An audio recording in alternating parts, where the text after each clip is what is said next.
భీష్ముడు చేసిన పని వల్ల అయింది మహాభారతం. ఒకవేళ ఆయన అనుకుంటే ఆపగలుగుతుండే కదా. అదైతే నిజమే, ఎందుకంటే భీష్ముడు పెళ్లి చేసుకోను అన్న ప్రతిజ్ఞ చేయకపోయిన ఉంటే అసలు మహాభారతమే కాకపోతుండే.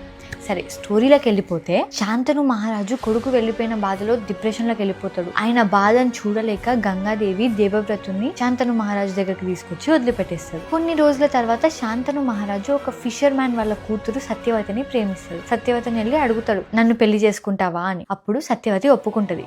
కానీ సత్యవతి వాళ్ళ నాన్న ఒక కండిషన్ పెడతాడు. అదేంటంటే, నా కూతురికి పుట్టిన పిల్లలే నీ రాజ్యానికి రాజు కావాలి అని. అప్పటికి దేవవ్రతుడు రాజుగానికి అన్ని రకాలుగా రెడీ అవుతుంటాడు.